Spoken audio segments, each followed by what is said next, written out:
Dans cette vidéo, je vous montre comment on fait pour rédiger un exercice dans lequel on nous demande de calculer la mesure d'un angle d'un triangle. Donc, dans les deux triangles que j'ai dessinés, à chaque fois, on nous demande de calculer la mesure d'un angle. Donc, on va obligatoirement avoir des calculs, mais en plus de ça, on va devoir expliquer nos calculs.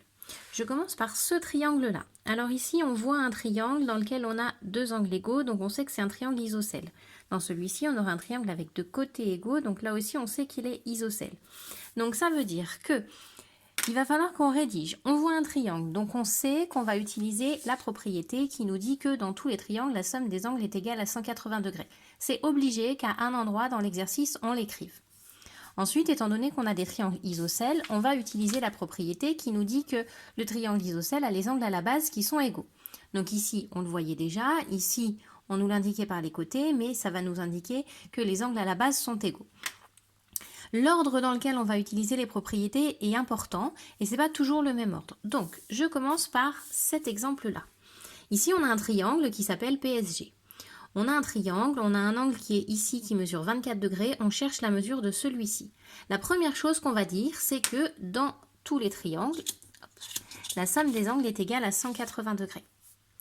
À partir de là, je vais pouvoir calculer que si je prends les 180 degrés et que j'enlève les 24, je vais obtenir 156 degrés qui correspondent à la mesure des deux angles ici ensemble. Voilà. Ensuite, je vais préciser que mon triangle étant isocèle, il a ses angles à la base égaux. Donc je sais qu'ici les angles à la base sont égaux, donc mon triangle est isocèle.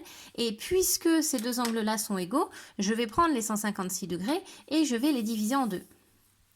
Donc je prends 156 degrés, je divise par 2 et j'obtiens un total de 78 degrés. Donc mon angle qui est ici mesure 78 degrés, comme celui-ci d'ailleurs. Donc on a mis les propriétés, d'abord la somme des angles du triangle, qui nous a permis de calculer les deux angles ici ensemble, et ensuite pour dire que j'ai divisé en deux. Pourquoi est-ce que j'ai divisé en deux? Parce que ces deux angles sont égaux, parce que j'ai un triangle isocèle.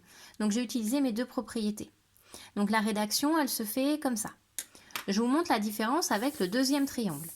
Hop, je range mes propriétés. Dans mon deuxième triangle, j'ai ici un triangle KFC qui est isocèle en K et je cherche la mesure de cet angle-là. Alors, pour ceux d'entre vous qui ont compris qu'il faut tout le temps écrire cette propriété, vous allez avoir envie de me l'écrire tout de suite. Sauf que mon souci, c'est que si j'écris ça, la somme des angles est égale à 180 degrés, je peux rien en faire parce que si je fais 180 et que j'enlève 67, il me reste deux angles. Donc je ne peux pas m'en servir. Et comme celui-ci, je ne le connais pas, je ne vais pas tout de suite pouvoir me servir de cette propriété. Effectivement, l'angle C qui est ici, on ne sait pas combien il mesure. Il n'y a pas d'indication de codage, il n'y a pas de mesure qui est écrite, il n'y a pas de codage d'angles égaux, donc celui-là, on ne sait pas combien il mesure. Il va falloir qu'on utilise cette première propriété.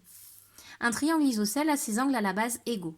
Ce qui veut dire, je vois un triangle isocèle, donc je sais que les angles à la base, ces deux-là, sont égaux. Donc,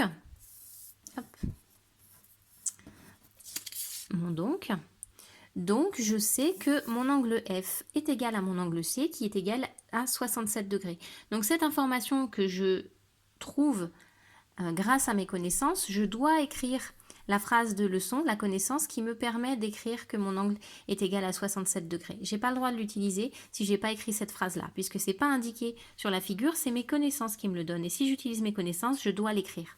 Donc, puisque cet angle mesure 67 degrés, maintenant, je vais pouvoir utiliser la somme des angles. Donc, maintenant, j'arrive avec mon autre propriété. Dans tous les triangles, la somme des angles est égale à 180 degrés. Et comme j'ai 67 et 67, je vais prendre 180 dans tout le triangle, j'enlève 2 fois 67, hop, donc là j'ai de nouveau un donc,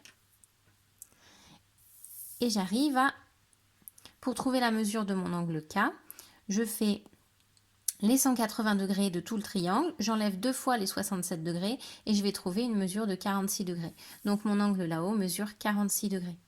Donc ici, l'ordre est différent de la démonstration qu'on a fait juste avant. Donc c'est vraiment important l'ordre dans lequel on écrit les propriétés. Il faut obligatoirement écrire ces propriétés et on réfléchit bien pourquoi est-ce qu'on fait nos calculs, quelle est la règle qu'on a apprise en classe qui nous permet de faire les calculs. Et avant du coup de faire un calcul ou d'écrire une réponse, on met la propriété. C'est très important de le faire dans l'ordre. Alors la différence entre dans un sens ou dans l'autre, elle vient du fait que, hop, ici, on cherche un des angles à la base, alors que ici on connaît les angles à la base et on cherche l'angle qui est tout seul. C'est ça qui va faire qu'on inverse l'ordre des propriétés. Donc essayez-vous